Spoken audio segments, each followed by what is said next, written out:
Mordue Brewery, Radgie.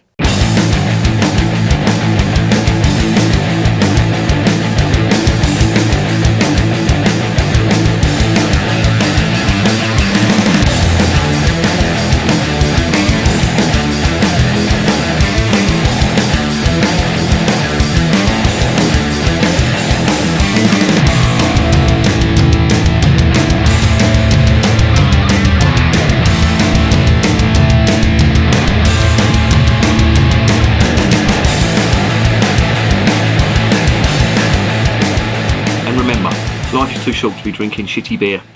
Welcome to another edition of Bands, Bikes and Booze Reviews. The sun is over the yard arm, and that means it's time for a beer. And I've got a bottle of this stuff. This is Radgie, or in a previous world, this was called Radgie Gadgie, and it's from the Mordue Brewery.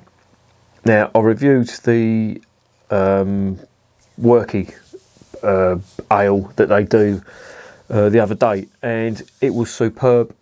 It was a 10 out of 10. If I could have given it 11, it would have got 11. And needless to say, I really enjoyed it. And I got this in a box of 3 dark British ales from the Mordue Brewery, and I've been told that this is really good.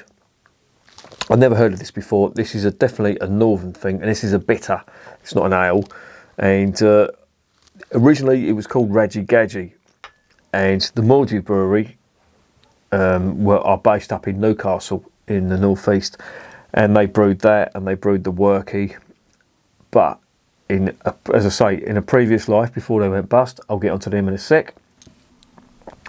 That was called Radgie Gadgie, and the other stuff was called Worky Ticket. Now they seem to have sort of abbreviated it, and they've called that Radgie and the other stuff Worky.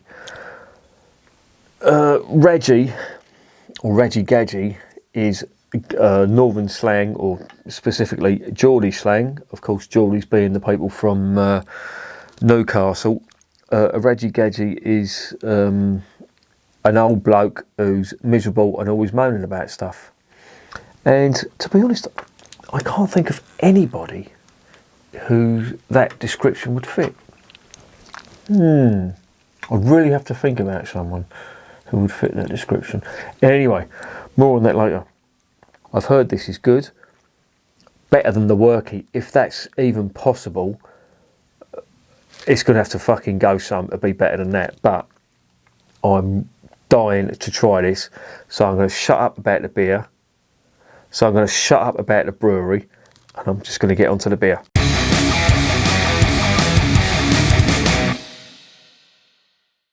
Okay, so Mr. Magoo, before he looks at the beer, is going to get his beans on. More than a man can bear. That's better. 500ml bottle, 4.8%. So it's slightly stronger than the Worky stuff. On the description it says a strong. 4.8% isn't really that strong. A strong, easy drinking northern ale.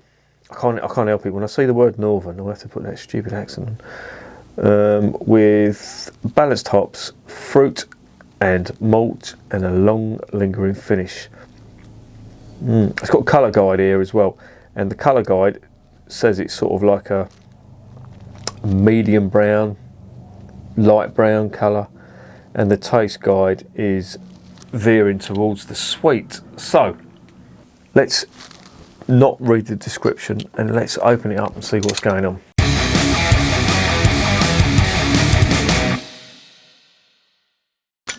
Right, the cap is plain red. Move along, nothing to see here. On the nose, out of the bottle.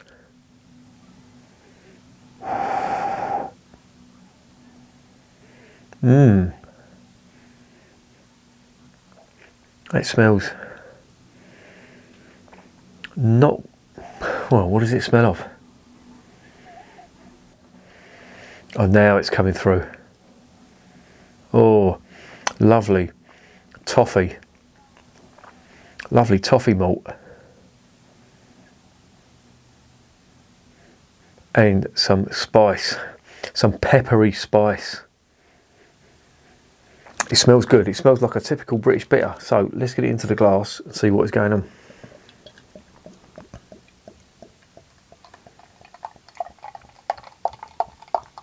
Let's try and not spill it before it's all in the glass.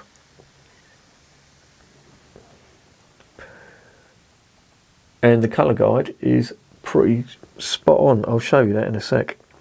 I don't know whether there's little bits floating about. Probably not, because it's quite clear. But that is the whole lot in the glass. Now I'm just going to show you the label on this. This is not the original label, of course, because it was called Radgie Gadgie. This is what it looks like now. I don't know whether you can see this or not. You might struggle, but it's got the colour guide and the strength guide, so that's saying it's quite sweet for a bitter, if you can get that. And there's the colour. So that is all you're going to get off the bottle. Right, on the nose, out of the glass. Actually, that does look a little bit sort of cloudy. Or is it just the glass? No, it is. It's a touch cloudy. Even better.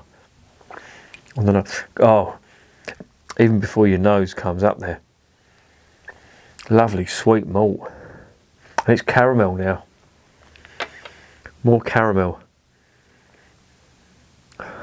And it's definitely fruity. And spicy. Oh, this smells absolutely amazing. Right. Let's get it down the hatch.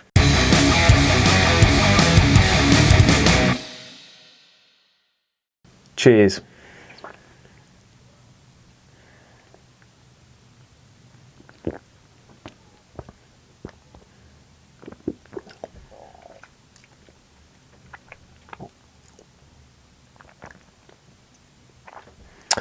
Oh, that's really nice.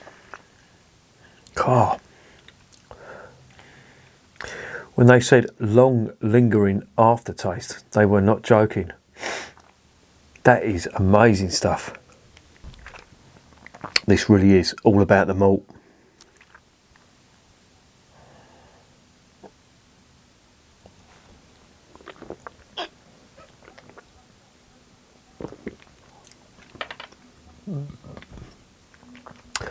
Oh, that's so tasty.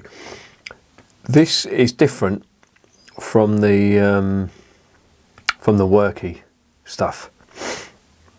The hops are really big on this, but when I say the hops are big, I don't mean it's, you know, full of citrus and, you know, fruity. This is bitter hops. When you hear the word hop bittering, or the phrase hop bittering, this is what they've done with this. And it is a bitter, so it should be bitter tasting, and it is. It's really good.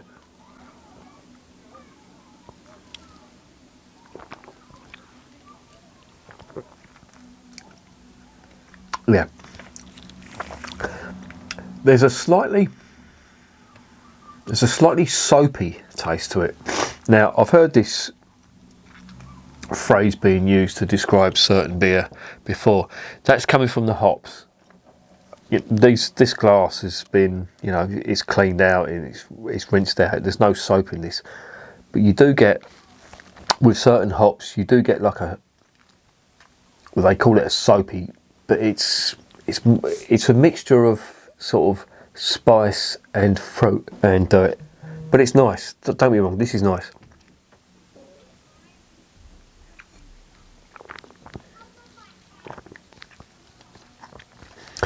And that for me is a very typical English bitter. Really good, full of flavour, very malty, but, and I think people mistake this, you know, the malt's being roasted. It's not. This is the hop bitterness, the British hop bitterness that comes through, that gives bitter its name. And it's probably the most British tasting bitter that I've tasted in a long while, and it's really good. It's very typical of the bitter style. It tastes great out of the bottle, I'm only assuming it tastes even better on draft, because this is really good.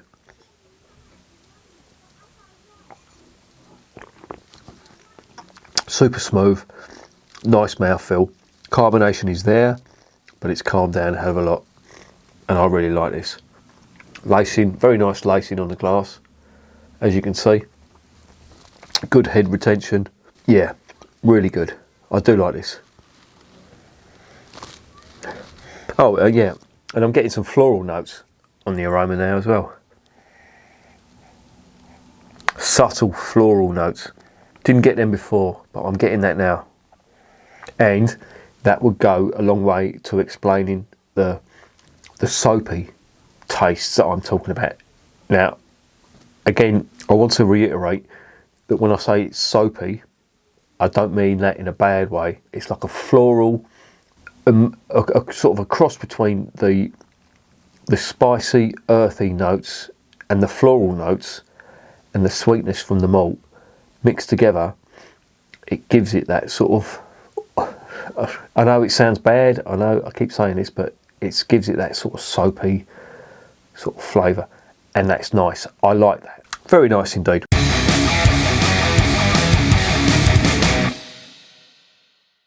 So what's the verdict? Well, I really liked the worky stuff. For me, that was a 10 out of 10, and to better that, I think you really had to go all out to beat that. The Radgie stuff is really good. It's a typical English bitter. Personally, I think the worky stuff is better.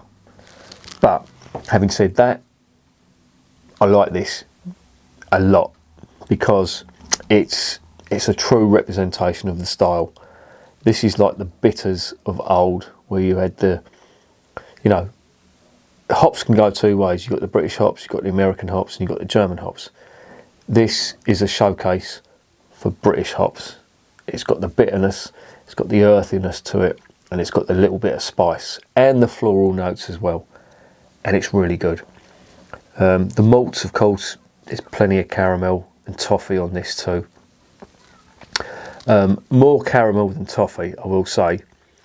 And the combination of, you know, the hops and the malt make it supremely drinkable. The mouthfeel is great. You know, it's got everything going for it. Marks out of 10. I gave the worky 10 out of 10.